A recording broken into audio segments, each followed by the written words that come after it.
चलो देखो, आज जो हम लोग पढ़ेंगे वो ये पढ़ेंगे कि त्रिभुज का प्रकार क्या है। कल हम लोग ये पढ़े थे त्रिभुज का प्रॉपर्टी, क्या पढ़े थे? त्रिभुज का प्रॉपर्टी। और आज हम लोग ये पढ़ेंगे कि त्रिभुज कितने प्रकार के होते हैं और त्रिभुज को किस आधार पर बांटा गया है।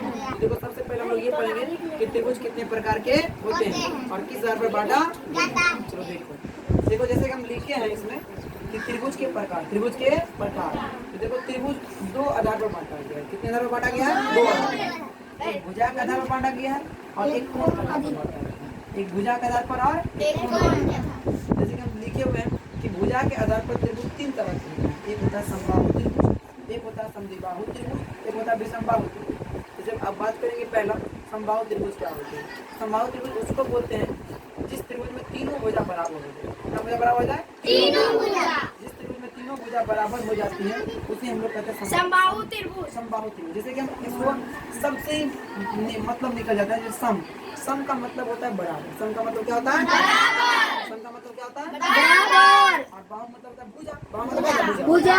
जिस त्रिभुज का सभी भुजा बराबर हो उसे बोलते हैं समबाहु त्रिभुज। क्या बोलेंगे? समबाहु त्रिभुज। क्या बोलेंगे? समबाहु त्रिभुज। क्या बोलेंगे? समबाहु त्रिभुज। आप जैसे कि देखो यहाँ पर, और इसको इंग्लिश में बोलते हैं इक्विलैटरल ट्रायंगल। क्या बोलते हैं?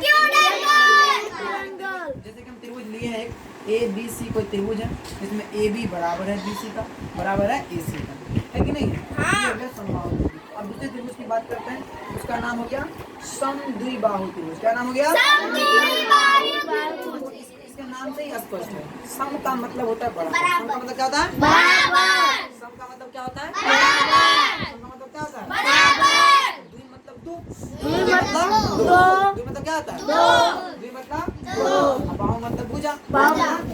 जिस त्रिभुज में दो भुजा बराबर हो, कितना भुजा बराबर हो? दो भुजा बराबर हो, उस त्रिभुज को हम लोग बोलेंगे समद्विबाहु त्रिभुज। क्या बोलेंगे? समद्विबाहु त्रिभुज। क्या बोलेंगे? समद्विबाहु त्रिभुज। जैसे कि देखो इसमें हम दिखाए हैं कि AB भुजा जो है वो BC के बराबर है, लेकिन बराबर नहीं है किसका? AC का। उसी प्रकार से एक त्रिभुज दूसरा होता है, वो होता है विषमबाहु त्रिभुज। क्या होता है? विषमबाहु त्रिभुज। विषम मतलब बराबर नहीं हो। विषम मतलब क्या? बराबर नहीं हो।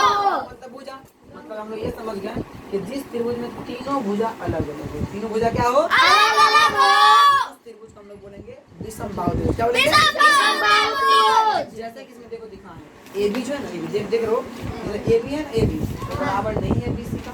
देख रहे हो ना? हाँ। बराबर नहीं किसका? AC का। दिखा रहे हैं ना पर? हाँ। AB बराबर है नहीं है BC का, बराबर है AC का।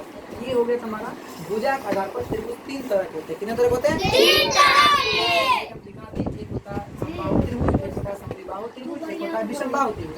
अब हमको ये चर्चा करना है कि त्रिभुज भुजा के आधार पर तीन ही क्यों होते हैं। ये जानना है कि तीन ही क्यों होते हैं, क्योंकि देखो हम त्रिभुज को भुजा के आधार पर तीन ही तरीका से क्रम में सजा सकते हैं। एक तो ऐसे, क्योंकि त्रिभुज में कितने भुजा होते हैं? तीन भुजा होती है। तो तीन भुजा हम कैसे क्रम में सजा सकते हैं?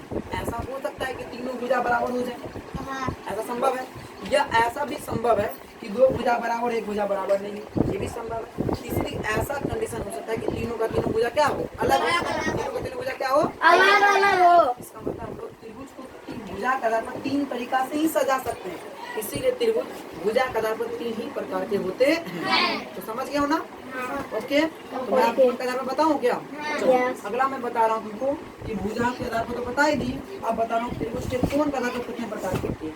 देखो कोण के आधार पर बताने के लिए त्रिभुज को हम लोग एक चीज को बेस मानेंगे। किसको मानेंगे? 90 डिग्री को। किसको मानेंगे? 90 डिग्री को। 90 डिग्री को बेस मानते हुए हम लोग त्रिभुज को कोण के आधार पर तीन भागों में, कितने भागों में? तीन भागों में। कैसे? तो जो त्रिभुज, ध्यान देना, जो त्रिभुज का तीनों कोण 90 डिग्री से छोटा हो, 90 डिग्री से क्या हो? छोटा हो, वैसे त्रिभुज को बोलेंगे न्यून कोण त्रिभुज। जैसे हम दिखा है, जैसे हम क्या करें फिगर में दिखा है कि जिस त्रिभुज के तीनों कोण, कौन सा कोण? तीनों कोण 90 डिग्री से क्या हो? छोटा हो। 90 डिग्री क्या हो? छोटा। उसको कौन सा त्रिभुज बोलेंगे? न्यून कोण। कौन सा त्रिभुज? न्यून कोण। अब यहाँ देख लो, जो त्रिभुज का मान लो कि एक कोण, कितना कोण? एक कोण। अगर 90 से बड़ा हो गया तो क्या बोलेंगे? उसको बोलेंगे अधिक कोण। और जिस त्रिभुज का एक कोण अगर 90 डिग्री हो गया उसको बोलेंगे समकोण त्रिभुज। इस प्रकार से हम लोग कोण के आधार पर भी त्रिभुज कितने प्रकार के होते हैं? तीन प्रकार के। कोण त्रिभुज त्रिभुज, अधिकोण त्रिभुज, इसको इंग्लिश में बोलते हैं एक्यूट एंगल ट्रायंगल, इसको इंग्लिश में बोलते हैं ऑब्ट्यूज एंगल ट्रायंगल, इसको इंग्लिश में बोलते हैं राइट एंगल। इसी प्रकार से इंग्लिश में भुजाकार ट्रायंगल 3 तरह होते हैं, इक्विलैटरल ट्रायंगल, आइसोसेलेस ट्रायंगल और स्फेरिकल ट्रायंगल। ये हो गया त्रिभुज का प्रकार जो हम लोग ने पढ़ लिए। और अगला वीडियो हम ये जानेंगे कि त्रिभुज से हम लोग परिमिति कैसे निकालेंगे और क्षेत्रफल कैसे निकालेंगे, ये पढ़ेंगे। तब तक के लिए धन्यवाद, थैंक यू।